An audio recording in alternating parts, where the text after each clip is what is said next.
So first of all, I'd like to introduce Jade from Merri-bek Tech, and Jade's going to tell us a little bit about himself first, and then got a range of different points to bring up about Merri-bek Tech, how it started, and where they're headed. So we'll throw over to you, Jade. So if you'd like to introduce yourself, please.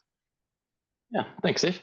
Um, yeah, I would normally as well give a pitch about Merri-bek Tech. I guess I kick things off in a bit of a sort of a founder role of this community group of what is now maybe a couple of dozen people about a year and a half ago, and I'm busy trying to defounder myself and get out of the middle of that. So I wouldn't normally center myself, but if we want to keep it a little bit personal, I guess I'm a software engineer by trade. I've been interested in computers like my whole life since I was a little kid before I had a computer, and so very early on motivated by that kind of like hacker and maker kind of ethos, that kind of uh, early kind of cyberpunk vibe that made it seem like technology was going to be this grassroots space where we could all play and build better worlds.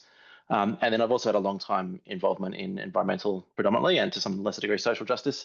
That kind of, it probably started when I was 25 years ago, and a mate said, I've just learned about this permaculture thing. Can you code me some software to keep track of it? And that started my journey with permaculture and gardening, and 15 years of living in eco villages and intentional communities. So that's kind of my basis there. And a lot of my activism and change making has been in that localization space. So I did a lot of transition towns, I've run a let system, and obviously work in eco villages. So that's kind of where I've been coming from, and motivated by sort of trying to do something about climate change. I kind of kicked off Merri-bek Tech, which I can briefly explain what we do if that fits in, Steve. Sure, that'd be great. Thank you. So we just needed to pick a region on the map. So we picked Merri-bek, which happens to be a local council region here in Naarm. It means rocky place in the lands of the Wurundjeri people. Um, and within that region, we're trying to tackle three problems as I see it. So the first problem is the climate effects of our computing sort of platforms. So whenever we use a website or an app on our phone, the back end of that is running in the cloud, this magical thing, which is actually, of course, data centers full of computers somewhere. And those data centers are drawing a tremendous amount of electricity to power the computers and cool them down. And that electricity and water and so forth is contributing to many environmental problems, including about 2% of the world's carbon emissions. So that's about the same as airlines put together, for example. So quite a lot, and we really want to get that down. And then there's the climate adaptation point of view, which I guess is very relevant here, which is in any sort of climate-induced disaster, even if you live in somewhere that's lucky enough not to be directly affected by disasters, we're all expecting, I think, more frequent power outages, for example, and a lot of our centralized systems tend to fail in those circumstances, just when we need them most. And then thirdly, there's this notion of the internet has obviously become something more than just like a telephone exchange. It's somewhat of our digital public square, and it shapes society. It's where we discuss many important social issues.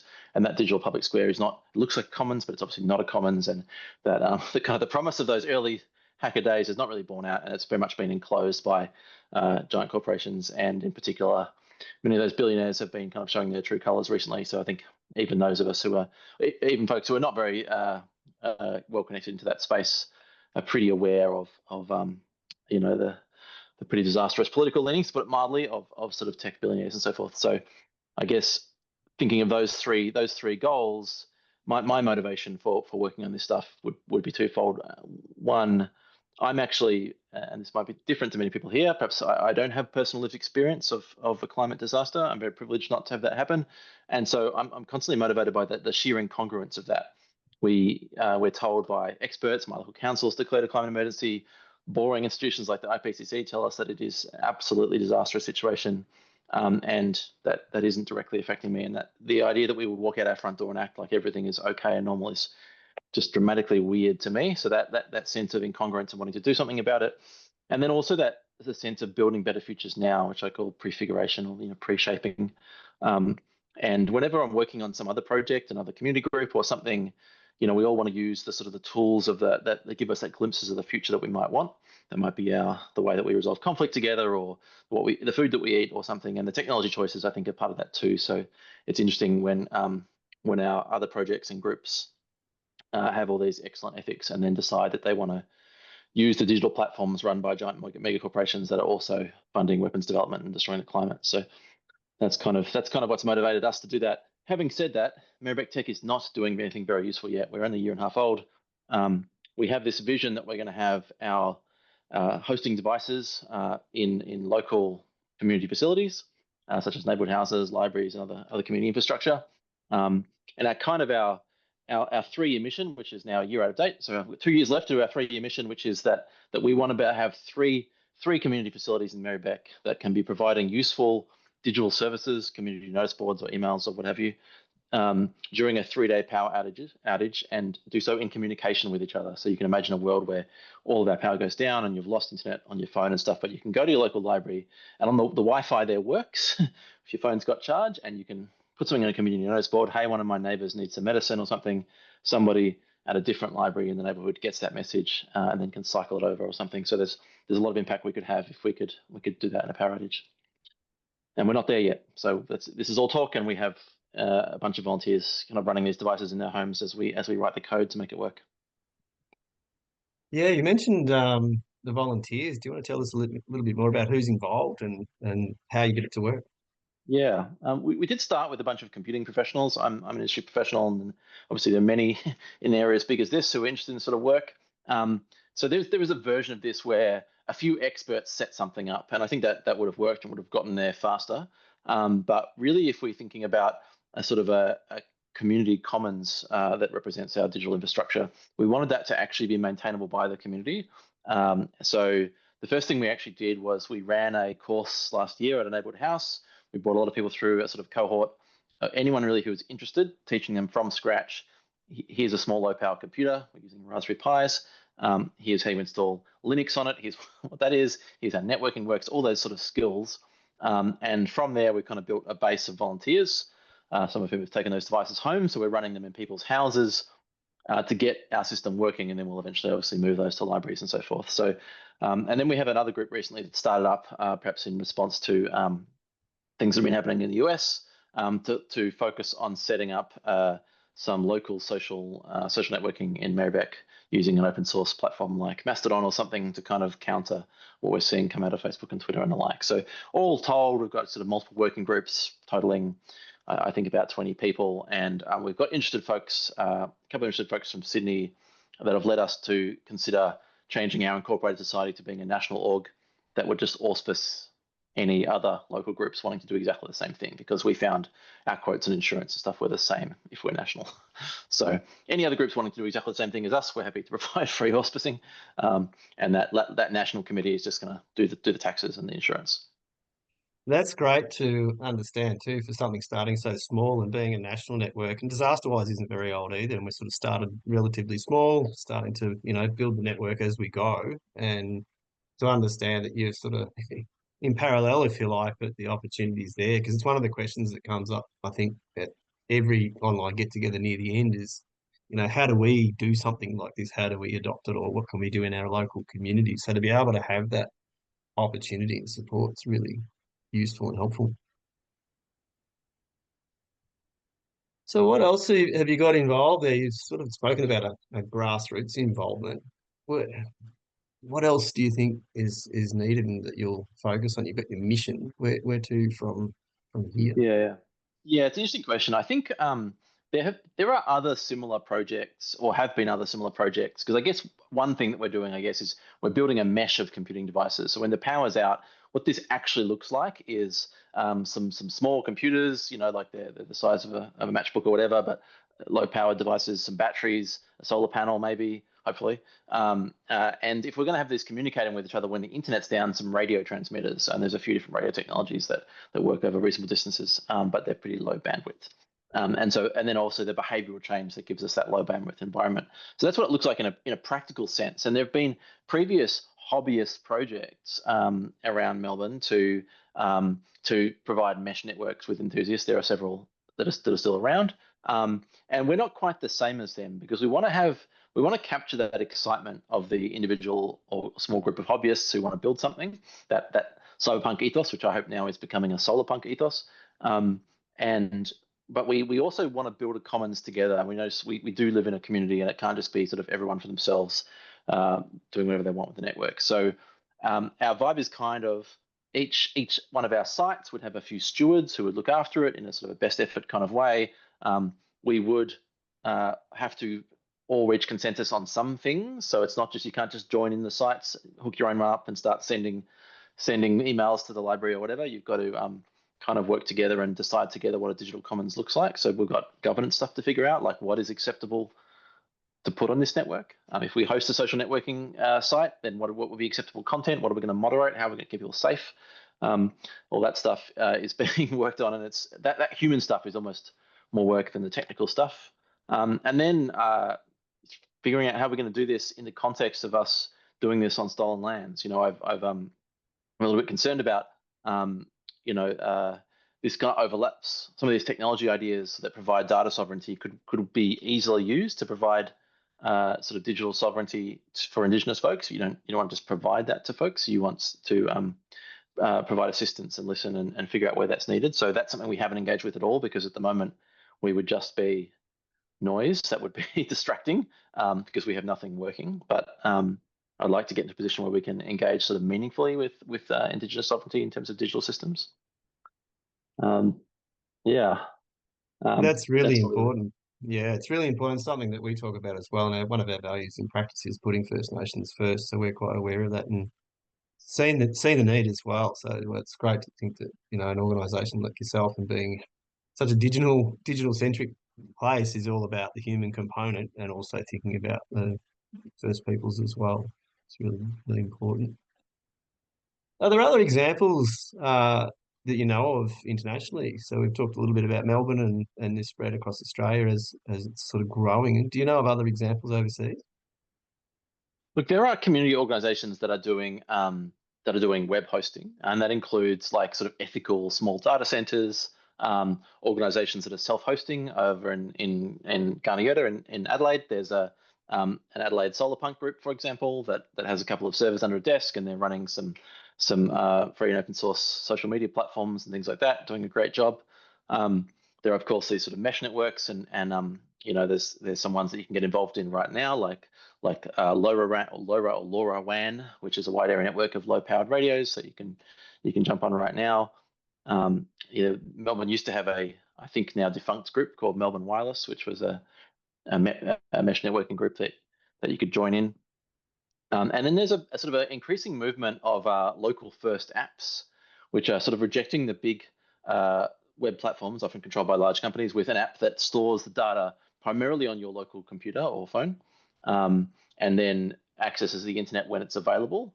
And there's some good ones of those around. I just think that they've claimed the term local first, but we kind of want to use that term local first for something else. I don't need to change and make perfectly resilient every phone and laptop in the whole suburb of Merri-bek.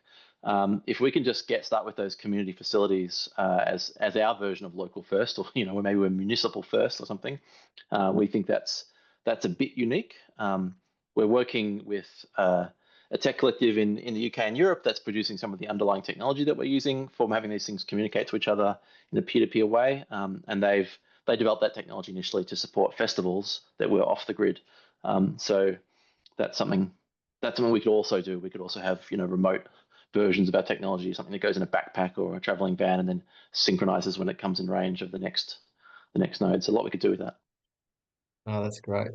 Yeah, thanks, Jade. Noticed Pete Williams put in the chat there about recovers.org. They started in the US as well and have grown exponentially, I think, and first came to Australia, I think, in Gippsland. We might just throw to a couple of questions before we drop over to Terry. So are there any questions that anybody has for Jade? Yeah. Okay, Jade, don't go into a fetal position. I live in a high-risk bushfire area. I use Starlink, not because I have any particular love for Elon Musk, but because I have a particular love for being able to be connected in an area that's got a very intermittent, mobile, dodgy power, and could catch on fire at any time.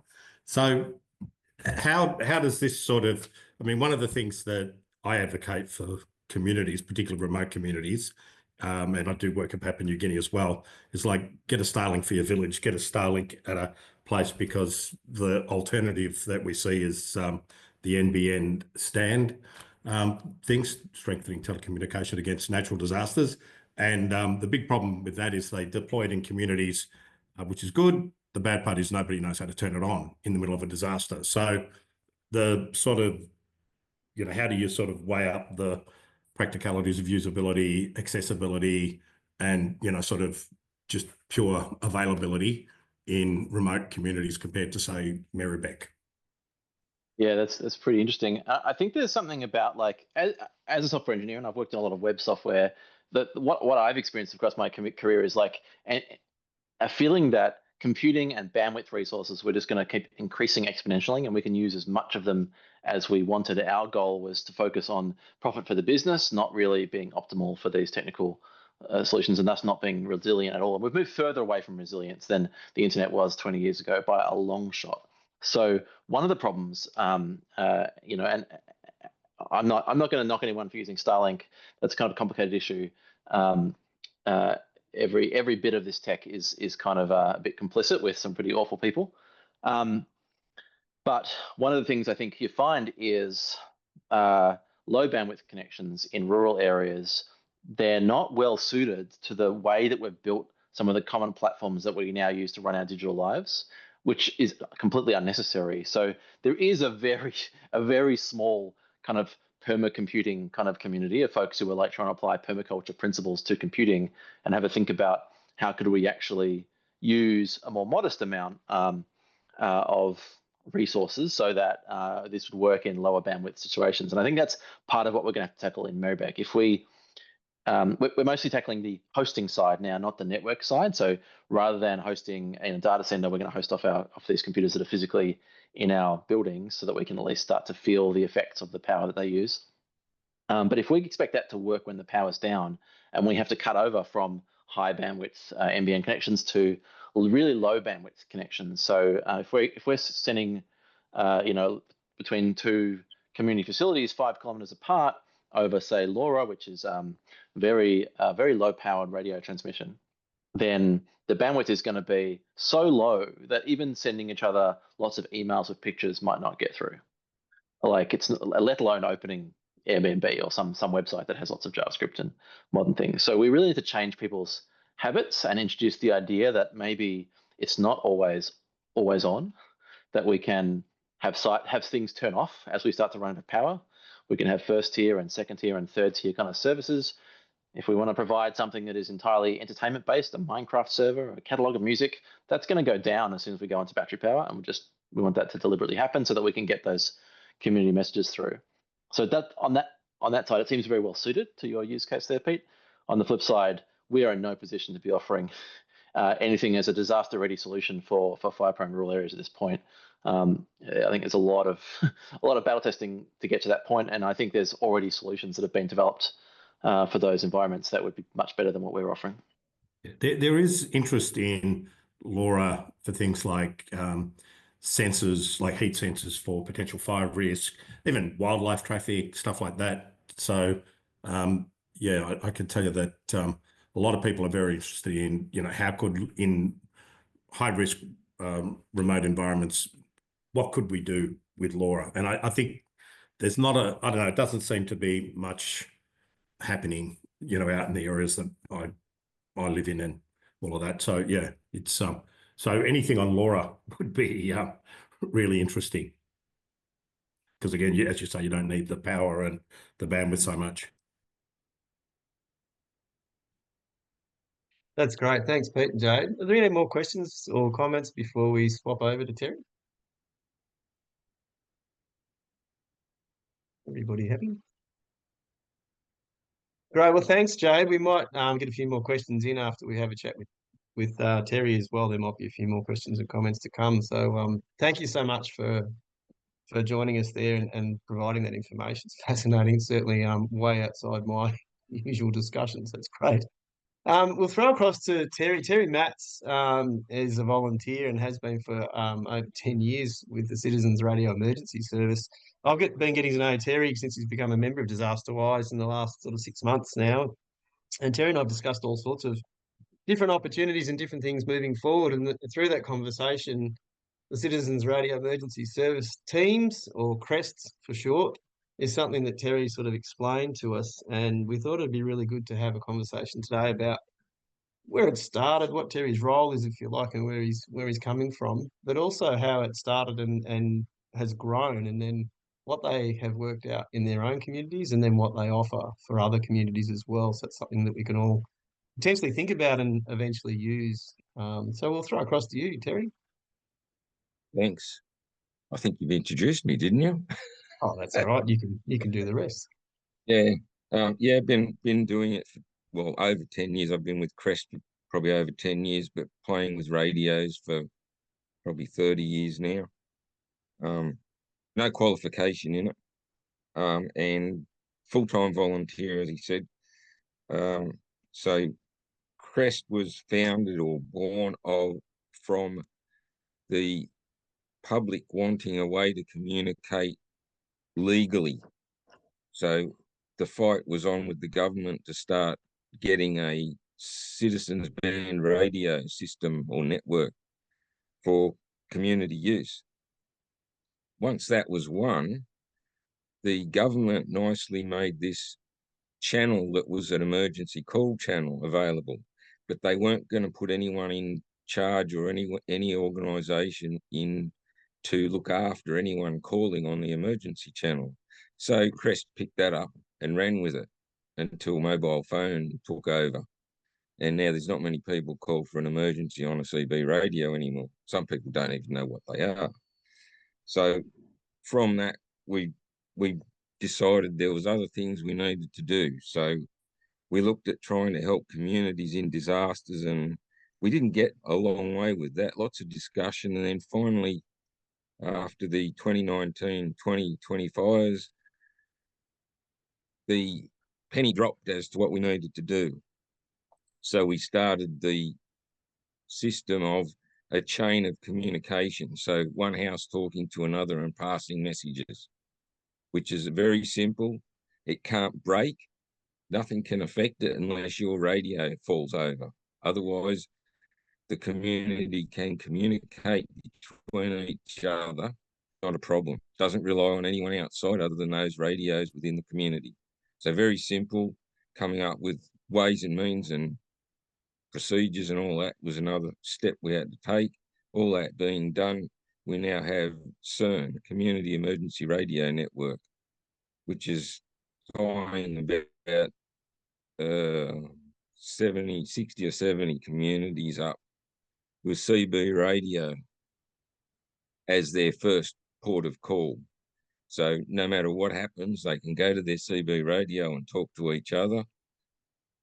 Now we're starting to get to the point where they've all learned how to do that without a trouble, and we're now starting to introduce them to repeaters.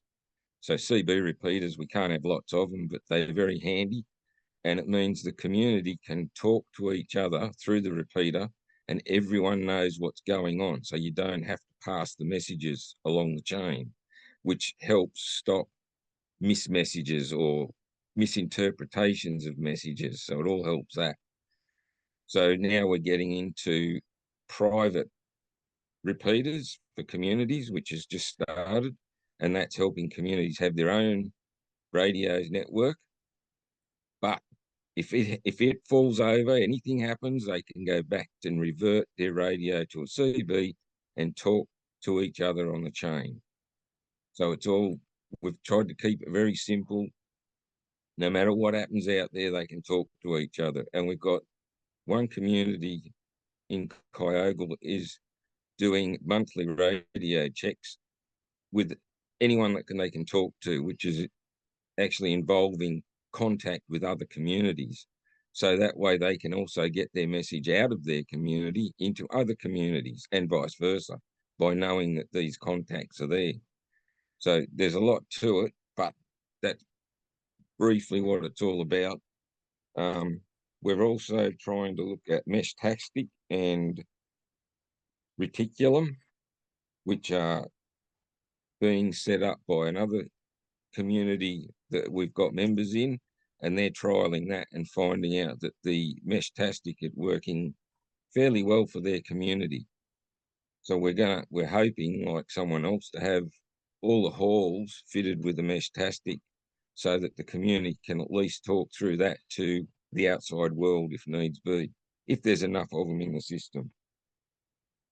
There was comment about Starlink. Starlink's affected by heavy rain, smoke, And we found out in the last disaster, the cyclone, that if you pick the bottom level of plan, you get cut off the system early. So it's one to remember, because most people go for that bottom level thinking that they'll be fine. So there's a question here, Terry, that I'm no technical expert either, and question here about some of those systems, because I know you've sort of mentioned to me before about how you can set these things up, and then maybe what some of those systems are. So how would you start, and what are those systems that you're talking about? So CB radio is commonly bought from any store of CB radio, and you can mainly 5-watt units, and you can talk to your neighbour on them. So, and they're not expensive. You can get very low cost ones all the way up to thousands of dollars if you really want to go that far, but the cheap ones are there. And basically, best way to start is with the flyer that we've sent. I think you put up, didn't you? We'll put it out as well on the Mighty Networks, and we'll send it out with the blog. Blog, yeah. So it explains pretty well what you need to do. It's not hard. Get the community together, have a meeting.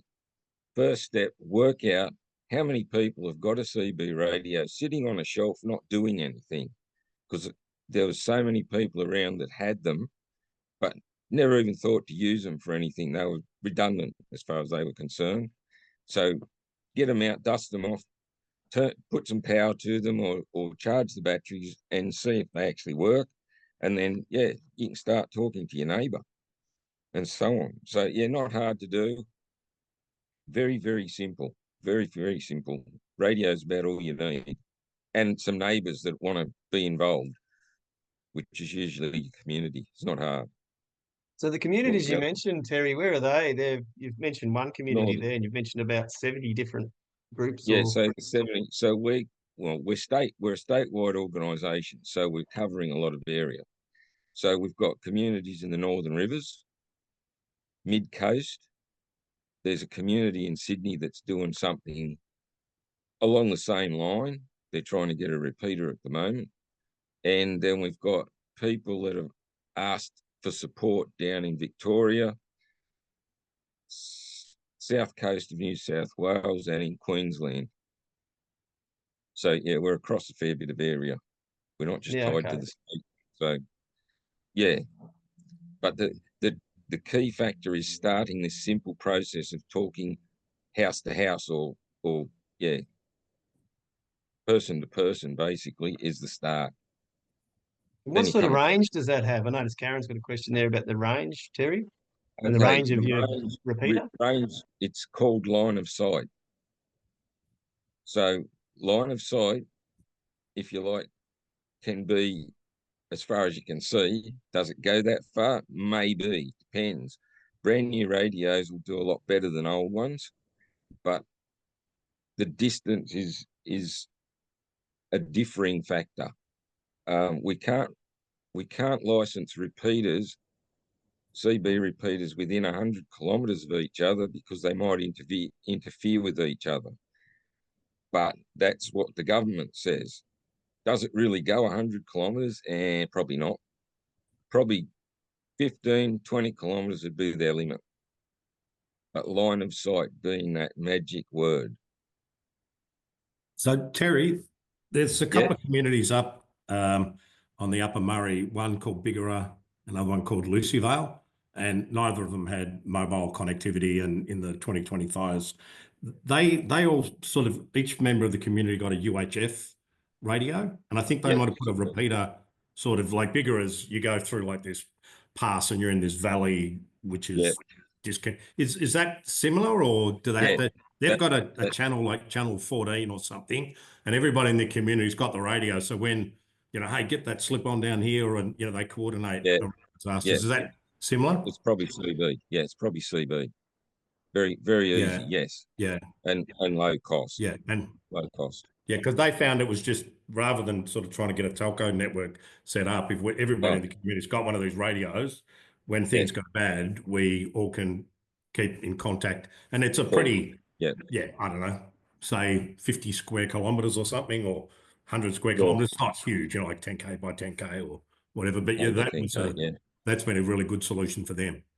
Yeah, yeah. So that's the sort of thing that we're trying to set up. Yeah, community, involved community, and the community member on the hill can talk to the next community next door and so on. Yeah.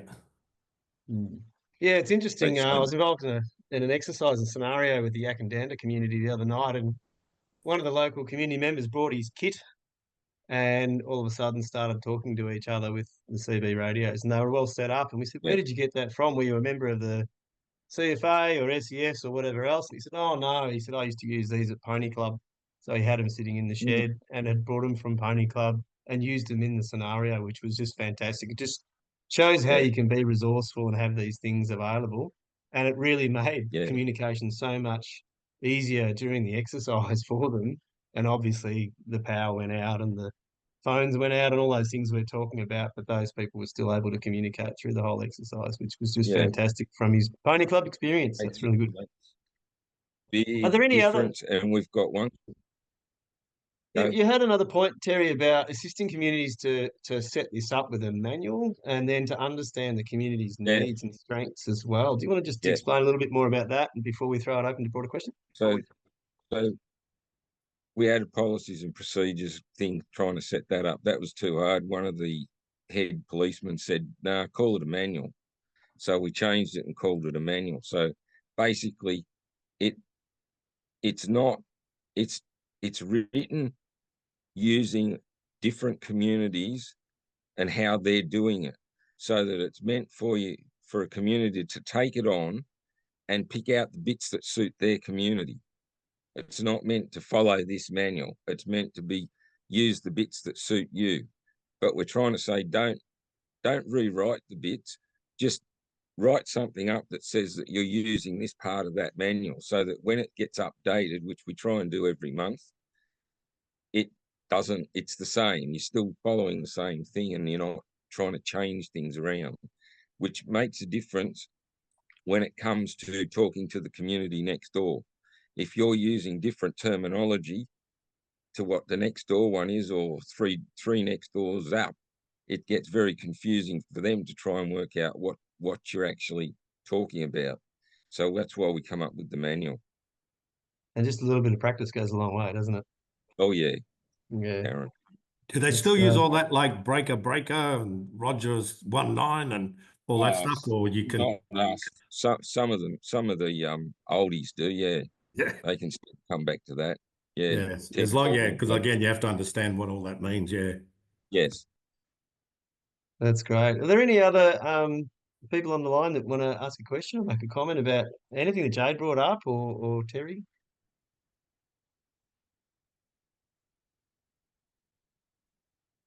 All quiet. I'm sure there are more questions. Hi, I Steve. might, Oh, here we go. Jump in, Liza, and we'll go to the next person after that.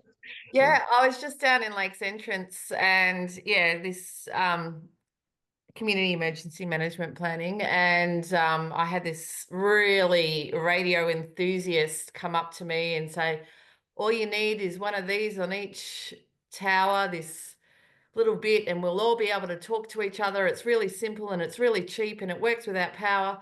And I'm like, and then he disappeared, and I didn't know, and I just wondered, does anything like anyone's been talking about today sound like what this enthusiastic person was? And then the second part of the question is, then how do you implement it into a community when they're not using those technologies already, you know?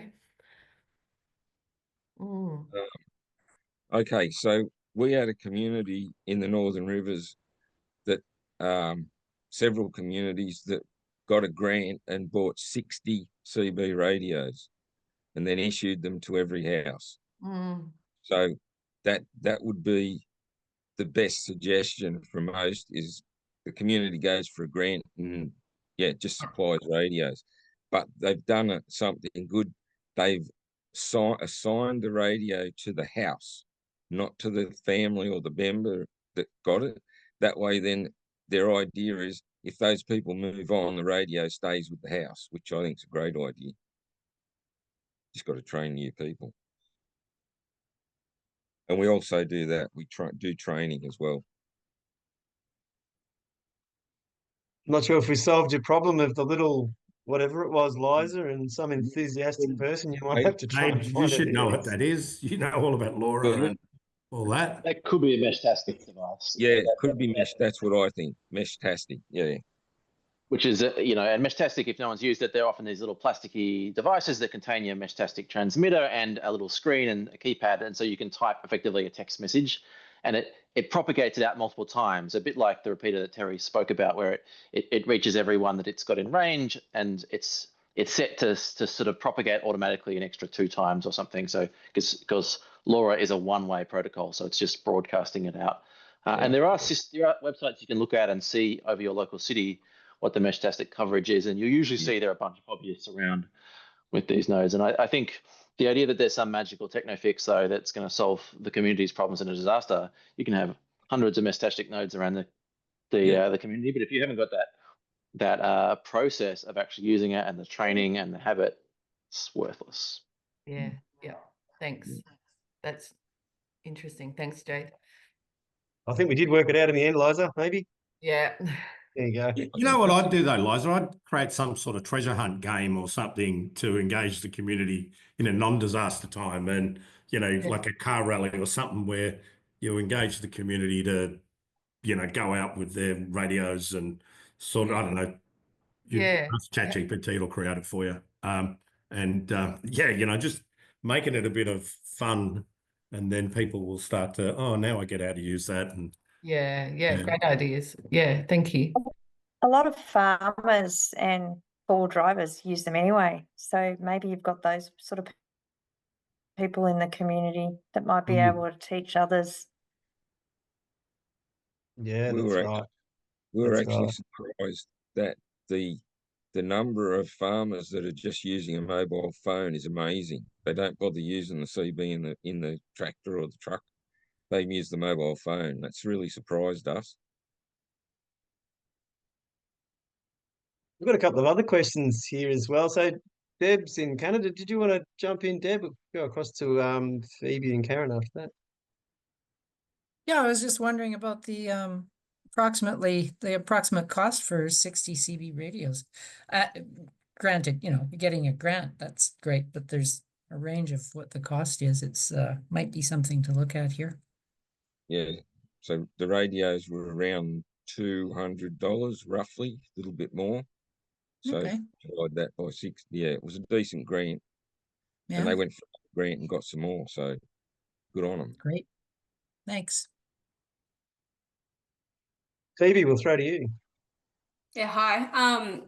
Sorry, Jess and I and Harmony also come from YAC-VIC, which is the Youth Affairs Council Victoria. And my question was around, have you been involved in getting the School of the Air involved, or that community? Because I know a lot of rural communities that involve children in education that way over the radio because they may not have internet. So yeah, I wonder if that could be a group that you can refer to. Yeah. I seem to recall something about School of the Air not happening anymore. I'd have to look that up. They from memory they have reverted to other technology from radio because of all the new technology. But I think there is still a few that use the radio because that's all they have. Technology doesn't fit where they are out in the middle of nowhere. Yeah. But yes, Interesting. it probably is another way to look at it. We're trying not to be too complex in what we do so that we don't. There's a lot of people that have never used a radio that we come across and they're scared of it. And we're trying to get rid of that thing where you worry about saying the wrong thing on the radio. We just tell them you talk like you're talking to us now. Don't worry about all those other words, just talk. So they can get around the problem of, this scaredness of talking on the radio. That's how you start. Thanks, Phoebe. Sabrina, you were talking about getting started in Kangaroo Island. Well, pretty much similar to what Karen said, is that everyone in our community has those radios and they use them at short range to communicate, especially the farm firefighters. We did a fundraiser after the fires here, after Black Summer, to re-equip people, and also found some funding to probably re-equip about 200 farmers. So I just wondered how to make sure that firstly you could connect to your neighbours if you don't have any line of sight. A lot of people here, I can't see a single one of my neighbours. Like the closest one's about 8 kilometres away, but it would be a great tool for those situations. And then also the farmers that all have those CB radios during an emergency, how could they wide range broadcast, or what would we need to make that a possibility, because they have all the other equipment? Needs a repeater. Need a repeater. So the repeater is the mesh-tastic thing? No, repeater for the radio is a repeater for the radio. Don't worry about anything else. So what we could do is, it's another part of what we do, is we trace around online and find out where the best place to put one is, and then we tell the community what to do and what they need to set one up. So maybe that's an action after today. Sabrina, if Yeah. you're interested, it's a discussion with your community to see if this is something they want to do, and if they can't reach each other, maybe it's something to reach out with Crest and maybe work out where repeaters may go. Thanks. KI is one of my favourite places, so easy to sort out. Mon, you also had an example from up in Bateman's Bay. You were up there recently. Yeah, we met a couple of people actually that probably are on theme with what we're talking about, but I just shared some details in the chat, and that was Trish from Tech Exec, who more from like a digital perspective helps sort of support community members, especially because Bateman's Bay during the Black Summer fires, it's sort of a older demographic of people, so the sort of technology or confidence around technology and keeping comms up was a bit of a challenge. So I think they kind of came out and created this out of Black Summer, which is great. Yeah, that's great. And I don't know if anyone else saw, on another note, I think I shared it in Mighty Networks, was something that came out about, was it Narooma, who they're advocating for their phone box to be heritage listed, because it was such an important part of maintaining this connection. And again, during the Black Summer fires, there was a line of 20 to 30 people trying to contact family members to let them know that they are okay and safe. And I just thought that was a really great story, and obviously such a simple way to maintain contact was just through this one phone booth. Yeah. Amazing. Any final questions or comments? Worth drawing people's attention to email a little bit. I think the interesting thing about all this radio talk is from a point of view of like the data that we're sending across the bandwidth. It's a lot, right? Like every modulation of your voice and so forth. Whereas, you know, a single letter or something can be encapsulated way more easily. And there's this point in time where the internet worked that way, which email sort of represents. You know, when the internet was just universities and the military kind of wired up together, and so email would go from your local office, it would find the right university, find the right department, find the right building, and at every step along the way, it would spool, it would retry, it would wait, it could fail, it would check that everything was going correctly, and it could go out to multiple recipients. And it's really designed for that sort of resilient way of looking. Whereas if we look at more recent like texting technologies, if you're using WhatsApp or Signal or what have you, they're not designed that way. They're designed as if there's some big central internet that is always there. So I don't know quite what it could look like to have email working in a way that it still works now, so you can use it now for your regular stuff, everyday life, insofar as we still use email. But in a disaster, also rely on the fact that it somehow still works and crawls across these very slow links that we have from our radio repeaters and stuff. And it can go over radio, and it can, but there are licensing restrictions. Some of the hobbyist radio frequencies, one of the the conditions on which we are granted these bans for use by hobbyists, for example, is that the data is not encrypted. And we typically want to encrypt our emails because otherwise we're not sharing our passwords with people and stuff. But there's stuff to figure out. But it's an interesting idea just to push short amounts of text using well-tried open standards. Yeah, that's where our private networks come in. Yeah, that's great. Well, we might wrap up the discussion for the moment. It's 5 to 2 and some people may need to take off. But I'd like to really thank both Jade and Terry for coming along today and sharing what they're doing and where they're involved. And it's been a fascinating discussion to have those different components of communication with varying levels of technology. Also to everybody else that's been involved today, thank you for coming along. We are doing these online get-togethers each month, and we'll come together again the second Thursday in June. We'll also have a blog based on today's discussion, and as we said before, this session's been recorded, so we are going to make these sessions available for those that can't come in the allocated time slot. So look out for that. If you haven't become a member of DisasterWISE, we'll give you a quick plug. You can always become a member. We'd also like some feedback about the sessions as well. So if you've got any particular thoughts about how the session went today, or other thoughts and feedback about DisasterWISE in general, we really welcome that. And finally, we talk about our principles of connect, learn, change, and we really love that people are coming and connecting here and learning different things from each other. We also really need to know how things are changing and what you might take away from today, and whether you do apply something like this in your community, even if it's just a conversation with others. But if we can have that feedback loop, it's really, really great to understand how the community is working with us and how it's being effective, and then if we are being effective in change, not only within DisasterWISE, but also across other communities as well. So thank you for being part of today. We'll leave the line open, obviously, for another half an hour if anybody else wants to stay on. We'll continue the chat, but as far as recording the session and the more formal bit, if there is a formal piece, we'll stop the recording now if I can find the button.